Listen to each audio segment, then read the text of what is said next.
नमस्कार, अवध क्लासेस में आप सभी का स्वागत है। मैं हूं भीष्म कुमार। आज का टॉपिक है ह्यूमन स्केलेटन सिस्टम। इस वीडियो में हम स्केलेटन सिस्टम से संबंधित सभी इम्पोर्टेंट क्वेश्चंस को देखेंगे, तो वीडियो में अंत तक बने रहिएगा और ये वीडियो अपने दोस्तों के साथ भी शेयर कीजिए। शुरू करते हैं।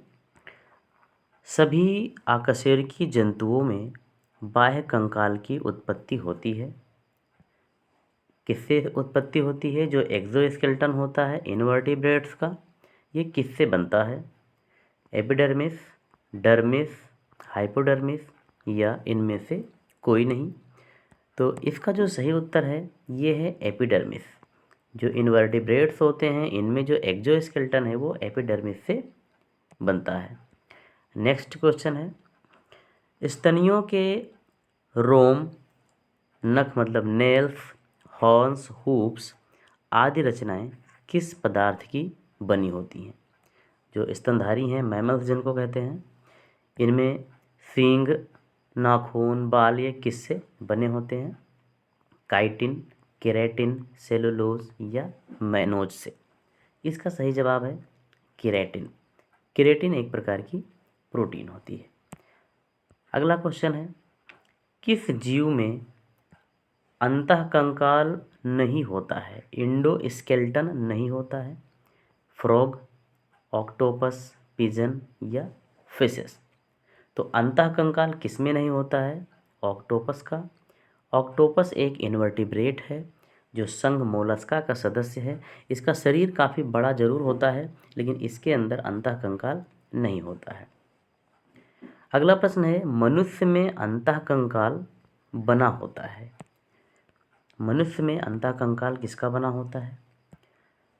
बोन्स का बना होता है या कार्टिलेज का या बोन और कार्टिलेज दोनों का या मसल्स का? तो इसका सही उत्तर होगा बोन्स एंड कार्टिलेज। मनुष्य का जो एंडोस्केलेटन है ये बोन्स और कार्टिलेज से मिलकर बना होता है, जिसमें बोन्स सबसे अधिक होती हैं और कार्टिलेज की संख्या कम होती है, इसकी मात्रा कम होती है। अगला प्रश्न है, अंतःकंकाल के उदाहरण है। क्या क्या है एग्जाम्पल इसके? Scales of fishes and reptiles, मछलियों और जो सरीसृप हैं इनके scales. Claws of bird and mammals, mammals और जो बर्ड्स हैं इनके नाखून।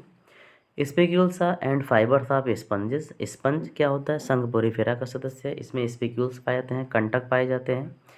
और लास्ट में है प्लेट्स ऑफ टार्टोइज एंड क्रोकोडाइल्स, मगरमच्छ और कछुए के प्लेट्स।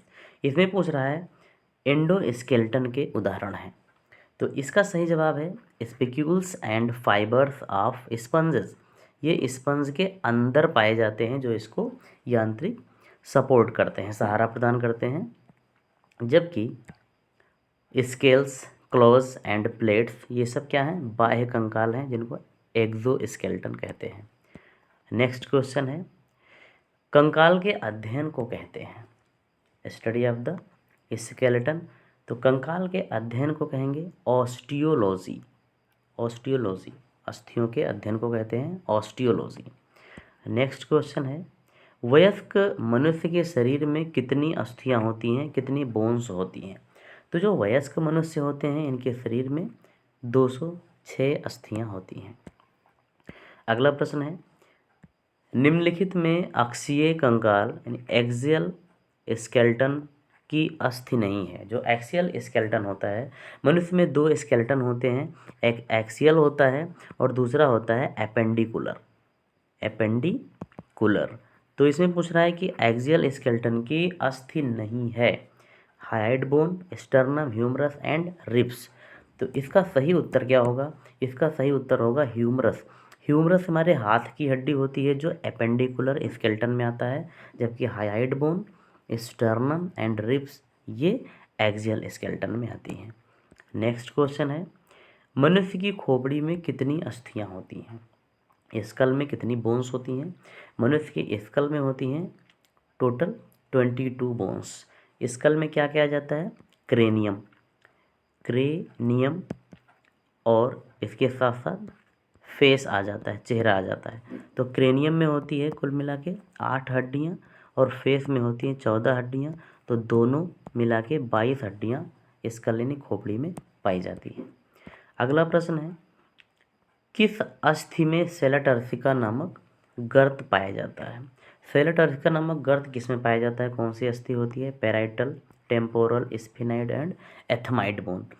यहाँ पर जो सही उत्तर है ये है स्फेनाइड बोन। स्फेनाइड बोन हमारे स्कल में पाई जाती है और इसी स्कल में ये स्कल का बेस बनाती है स्फेनाइड। इसी में एक गर्त मतलब गड्ढा सेलाटर्सिका होता है और इसी सेलाटर्सिका में पिट्यूटरी ग्रंथि होती है, इसको प्यूस ग्रंथि कहते हैं। पिट्यूटरी ग्रंथि, मास्टर ग्रंथि भी इसको कहते हैं।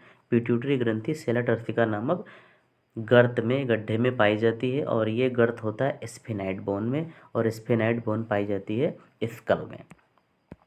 अगला प्रश्न है, कौन सी अस्थि चेहरे में नहीं पाई जाती है? चेहरे में कौन सी अस्थि नहीं पाई जाती है? Zygomatic bone, occipital bone, vomer bone and palatine bone. तो इसमें जो ओसिपिटल बोन है ये चेहरे में नहीं पाई जाती है, ये क्रेनियम में पाई जाती है। जो क्रेनियम होता है जिसके अंदर ब्रेन स्थित होता है, इसमें ओसिपिटल बोन होते हैं, जबकि जाइगोमेटिक, वोमर एंड पैलेटाइन ये चेहरे में पाई जाने वाली अस्थियां हैं। अगला प्रश्न है, कौन सी अस्थि किसी अन्य अस्थि से नहीं जुड़ी होती है? देखिए सारी अस्थियां जो होती हैं, हड्डियां, एक दूसरे से आपस में कनेक्ट होती हैं, ठीक है, लिगामेंट्स के द्वारा। लेकिन कौन सी अस्थि है जो जुड़ी नहीं होती है? तो इसका सही ऑप्शन है हायाइड बोन। हायाइड बोन जो होती है एक यू के आकार की बोन होती है और ये बोन किसी से जुड़ी नहीं होती है। और हायाइड बोन की खासियत ये है कि ये सबसे ज़्यादा गति करने वाली हड्डी होती है। अगला प्रश्न है, मनुष्य के शरीर की सबसे छोटी अस्थि है, सबसे छोटी smallest bone of the body. तो स्मॉलेस्ट बोन कौन सी है? फीमर, इंकस, स्टेपिस या स्टर्नम।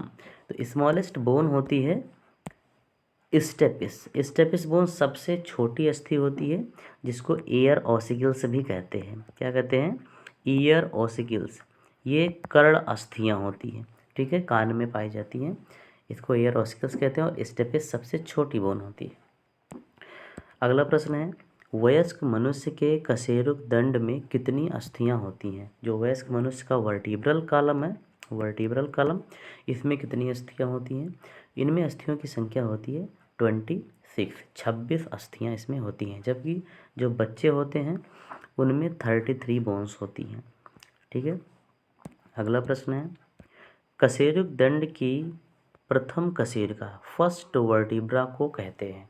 अभी बताया कि 26 बोन्स होती हैं जिनमें फर्स्ट वर्टिब्रा होती है एटलस बोन और एटलस बोन के ऊपर ही जो स्कल होती है वो रुकी हुई होती है। इसके सेकेंड वर्टिब्रा को कहते हैं एक्सिस वर्टिब्रा कहते हैं और जो लास्ट की वर्टिब्रा होती है उसको कॉक्सिक वर्टिब्रा कहते हैं। तो इसका सही ऑप्शन होगा फर्स्ट वर्टिब्रा एटलस। अगला प्रश्न है, कशेरुक दंड में अस्थियों का सही क्रम है। देखिए जो वर्टिब्रल कॉलम होता है ये 5 भागों में डिवाइड होता है और पांचों भागों के अलग अलग नाम है। यहाँ पर 5 नाम दिए हुए हैं, इसको क्रम से व्यवस्थित करना है। एक ऑप्शन इसमें ऐसा है जो क्रम से व्यवस्थित है, आपको बताना है कौन सा ऑप्शन वो होगा। Cervical, lumbar, thoracic, coccyx, sacrum, या दूसरा है cervical, thoracic, lumbar, sacrum and coccyx. Cervical, sacrum, thoracic, lumbar, coccyx, thoracic, lumbar, coccyx, sacrum and cervical. तो इन चारों ऑप्शन में कौन सा ऑप्शन सही होगा?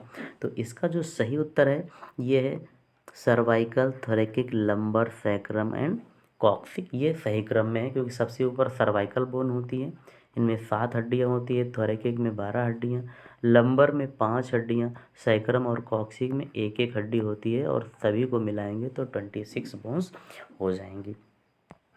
नेक्स्ट क्वेश्चन है, स्पाइनल कार्ड पाई जाती है, मेरुरज्ज हिंदी में कहते हैं, स्पाइनल कार्ड कहाँ पाई जाती है? क्रेनियम में, वर्टिब्रल कॉलम में, फोर लिम्ब में या हाइंड लिम्ब में? तो स्पाइनल कार्ड होती है वर्टिब्रल कॉलम में। जो वर्टिब्रल कॉलम की 26 बोन्स होती हैं ये एक दूसरे के ऊपर इस प्रकार से व्यवस्थित होती हैं। इन अस्थियों में न्यूरल कैनाल बन जाती है और उसी न्यूरल कैनाल में ही स्पाइनल कॉर्ड बंद रहती है, ठीक है। नेक्स्ट क्वेश्चन है, सेंट्रम संबंधित है, सेंट्रम किससे संबंधित है?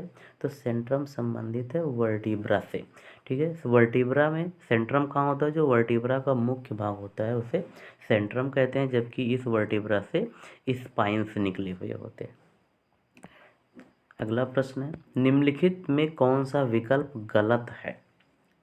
कौन सा विकल्प गलत है? सर्वाइकल में 7 अस्थियां होती हैं, थोरैकिक भाग में 12 होती हैं, लंबर में 9 होती हैं और सैक्रम में 1 होती हैं। आपको बताना है कौन सा विकल्प इसमें गलत है। तो इसमें तीसरा नंबर गलत है, लंबर में 9 अस्थियां होती हैं, क्योंकि अभी हमने बताया लंबर में 5 अस्थियां होती हैं। ठीक है। अगला प्रश्न है, वे पसलियाँ जो स्टर्नम से जुड़ी होती हैं उन्हें कहते हैं ट्रू और वर्टिब्रो स्टर्नल रिब्स, फॉल्स और वर्टिब्रो कॉन्ट्रल रिब्स, फ्लोटिंग रिब्स या इनमें से कोई नहीं।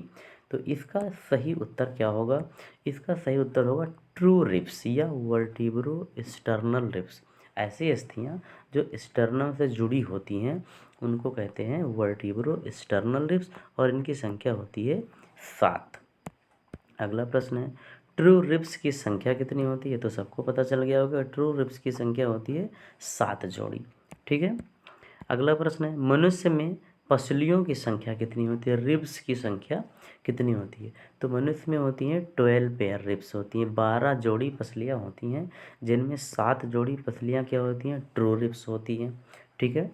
और 3 पसलियाँ होती हैं वर्टिब्रो कॉन्ट्रल रिब्स यानी, और 2 इनको फॉल्स रिब्स कहते हैं, और 2 पसलियाँ फ्लोटिंग रिब्स होती हैं। तो फ्लोटिंग और वर्टिब्रल स्टर्नल रिब्स को, ये दोनों को मिला के वर्टिब्रो कॉन्ट्रल कहते हैं इसको, इनको कहते हैं फॉल्स रिब्स। यानी 5 अस्थियाँ जो होती हैं फॉल्स होती हैं और 7 ट्रू होती हैं। नेक्स्ट क्वेश्चन है, मनुष्य के एक्सियल स्केलेटन में कितनी अस्थियाँ होती हैं? देखिए अभी बताया था कि मनुष्य का जो स्केलेटन सिस्टम है ये एक्सियल और एपेंडिकुलर यानी कि अक्षीय और उपांगीय कंकाल में डिवाइड होता है।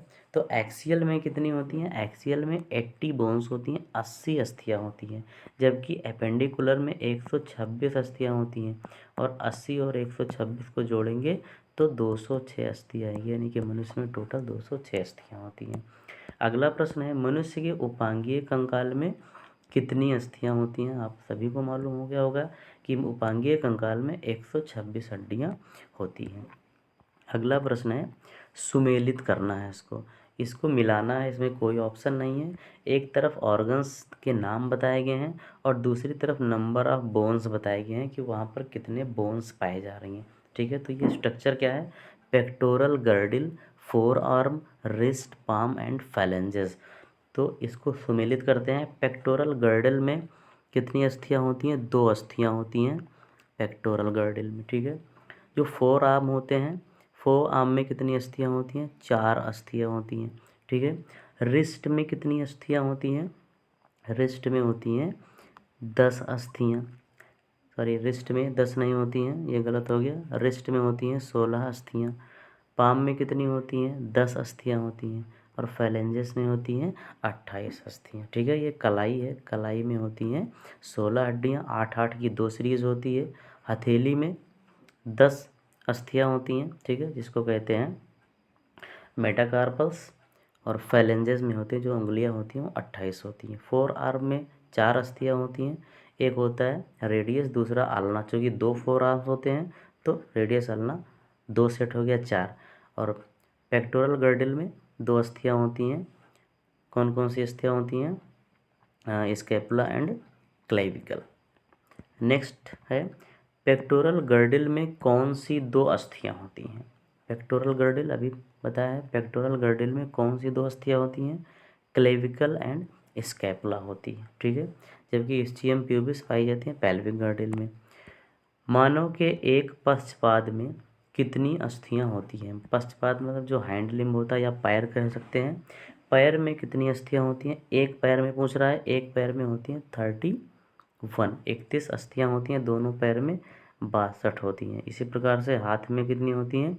एक में होती हैं 32 और दोनों में होती हैं 64, और 62 और 64 मिला के हो गया 126 अस्थियाँ। ठीक है। अगला प्रश्न है, मानव शरीर की सबसे बड़ी अस्थि है, सबसे बड़ी अस्थि कह रहा है, तो सबसे बड़ी अस्थि कौन सी है? Humerus bone, sorry humerus bone नहीं है, सबसे बड़ी अस्थि है फीमर, जो कि जांघ की हड्डी जिसको कहते हैं फीमर बोन, सबसे बड़ी बोन है।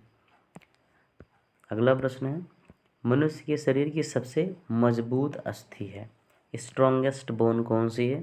देखिए यहाँ पर कुछ कन्फ्यूज़न होता है, अधिकांश जगहों पर फीमर बोन बताया जाता है कि सबसे मजबूत अस्थि फीमर बोन है, लेकिन फीमर बोन नहीं है। फीमर बोन सबसे बड़ी अस्थियों में माना जाता है, ठीक है। इसके साथ साथ बड़ी के साथ साथ भारी अस्थियों में माना जाता है। बड़ी और भारी अस्थि पूछता है तो फीमर है, लेकिन अगर मजबूत पूछ रहा है तो मजबूत जो बोन होती है मैंडिबल होती है, जो निचला जबड़ा होता है लोअर जा, उसे मैंडिबल कहते हैं। ये सबसे मजबूत हड्डी होती है, जबकि सबसे कमज़ोर हड्डी क्लेविकल होती है, इसको ब्यूटी बोन भी कहते हैं। नेक्स्ट क्वेश्चन है, मानव शरीर की सबसे कमज़ोर अस्थि होती है, तो सबसे कमज़ोर अस्थि अभी बताया गया क्लेविकल बोन। नेक्स्ट क्वेश्चन है, मनुष्य के चेहरे में कितनी अस्थियां होती हैं? चेहरे में 14 अस्थियां होती हैं, ठीक है। अगला प्रश्न है, किन अस्थियों को कपोल अस्थियां कहते हैं? चीक बोन किसे कहते हैं? चेहरे की ही अस्थियां हैं चीक बोन, ये सभी अस्थियों के नाम जो हैं ये चेहरे के हैं। तो इनमें चीक बोन किसे कहते हैं? चीक बोन कहते हैं जाइगोमेटिक बोन को, जाइगोमेटिक बोन को चीक बोन कहते हैं। इसको दूसरा नाम इसका है मोलर बोन, ठीक है। अगला प्रश्न है, चेहरे की सबसे छोटी अस्थि कौन सी है? सबसे छोटी अस्थि चेहरे की लैक्राइमल। अगर पूरे शरीर की सबसे छोटी अस्थि पूछा जाए तो स्टेप्स हैं, ठीक है, जो कर्ण अस्थियाँ हैं, जबकि चेहरे का पूछा जाए तो लैक्राइमल बोन सबसे छोटी अस्थि होती है। अगला प्रश्न है, कौन सी अस्थि हाथ में नहीं पाई जाती है? Humerus, radius, patella and carpals. कौन सी अस्थि हाथ में नहीं पाई जाती है? तो इनमें से पटेला हाथ में नहीं पाया जाता है, जबकि ह्यूमरस, रेडियस और कार्पल्स ये हाथ में पाया जाता है। पटेला हड्डी पैर में घुटनों में पाई जाती है, घुटनों में जो गोल सी हड्डी होती है गति करती है, उसी को कहते हैं पटेला बोन। मनुष्य में कार्पल्स की संख्या कितनी होती है? ठीक है, मनुष्य में जो कार्पल बोन होते हैं उनकी संख्या कितनी होती है? कार्पल बोन कहाँ पाई जाती है? हाथ में पाई जाती है, तो इनकी संख्या होती है 8, ठीक है। अगला प्रश्न है, ये 8 जो कार्पल हैं ये सिर्फ एक हाथ का बताया जा रहा है, अगर 2 हाथ हो जाएंगे तो ये 8 + 8 यानी कि 16 हो जाएंगे, ठीक है। अगला प्रश्न है, श्रोणि मेखला यानी कि यहाँ पेल्विक गर्डल लिखना चाहिए, श्रोणि मेखला को कहते हैं पेल्विक गर्डल।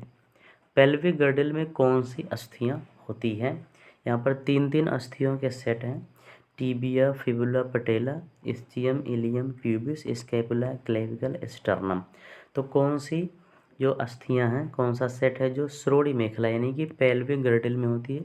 तो ये है इस्चियम, इलियम और प्यूबिस, ठीक है। नेक्स्ट क्वेश्चन है, अस्थियों के जोड़ पर बनी कैविटी को क्या कहते हैं? मतलब जहाँ पर 2 अस्थियां आपस में जुड़ती हैं तो यहाँ पर एक स्पेस बन जाता है, इस कैविटी को क्या कहते हैं? इस कैविटी को कहते हैं साइनोवियल कैविटी, और साइनोवियल कैविटी के अंदर ही एक लिक्विड होता है, फ्लूइड होता है, जिसे साइनोवियल फ्लूइड कहते हैं। और यही फ्लूइड क्या करता है? ये ग्रीस मटेरियल का काम करता है और हड्डियाँ हिल डुल सकती हैं। अगला प्रश्न है, अस्थियों के जोड़ों के अध्ययन को, जॉइंट्स के अध्ययन को क्या कहते हैं? तो जॉइंट्स के अध्ययन को कहते हैं आर्थ्रोलॉजी। जॉइंट्स के अध्ययन को क्या कहते हैं? आर्थ्रोलॉजी, ठीक है। और जॉइंट्स में जब पेन होता है, साइनोवियल फ्लूइड सूख जाता है तो एक रोग हो जाता है जिसको आर्थराइटिस कहते हैं, गठिया रोग कहते हैं। अगला प्रश्न है, 2 अस्थियां परस्पर किस ऊतक से जुड़ी होती हैं? 2 अस्थियां जो 2 बोन्स होती हैं ये किससे जुड़ी होती हैं? तो यहाँ पर 4 प्रकार के ऊतक हैं, सभी संयोजी ऊतक हैं, टेंडन, लिगामेंट, कार्टिलेज और मसल्स भी है। तो कौन सा ऑप्शन इसमें सही होगा? इसका सही ऑप्शन है लिगामेंट। जो बोन होती हैं, बोन्स और बोन के बीच में लिगामेंट होता है, और बोन और मसल के बीच में टेंडन होता है, ठीक है। यानी बोन को मसल से टेंडन जोड़ता है और बोन को बोन से लिगामेंट जोड़ता है। अगला प्रश्न है, निम्नलिखित में कौन अस्थियों का कार्य नहीं है? जो हड्डियां हैं इनका काम नहीं है। अस्थियां कैल्शियम का भंडारण करती हैं, अस्थियां सुनने में सहायता करती हैं, अस्थियां रुधिर कणिकाओं का उत्पादन करती हैं, अस्थियां दृष्टि ज्ञान कराती हैं। कौन सा ऑप्शन इसमें गलत है, मतलब अस्थियों का कार्य नहीं है। तो अस्थियां जो होती हैं इसमें कैल्शियम का डिपोजिशन कैल्शियम फास्फेट के रूप में होता है, तो ये बिल्कुल सही है। अस्थियां सुनने में सहायता करती हैं, थोड़ा अजीब सा लग रहा है लेकिन ये ऑप्शन सही है, क्योंकि कौन सी अस्थियां जो एयर ऑसिकल्स होती हैं, वो जो कर्ण अस्थियां होती हैं सुनने में सहायता करती हैं, वाइब्रेशन। अस्थियां रुधिर का उत्पादन करती हैं, जो रुधिर कणिकाएं होती हैं आरबीसी डब्ल्यूबीसी प्लेटलेट्स, इनका उत्पादन कहाँ होता है, अस्थियों के बोन मैरो में होता है, तो ये भी सही हो गया। अस्थियां दृष्टि ज्ञान कराती हैं, मतलब हमें देखने में मदद करती हैं, ये बिल्कुल गलत उत्तर हो गया। ठीक है, यानी कि अस्थियां हमें दृष्टि ज्ञान नहीं कराती हैं। तो ये हो गए आज के 50 क्वेश्चंस। वीडियो को आखिर तक देखने के लिए बहुत बहुत धन्यवाद।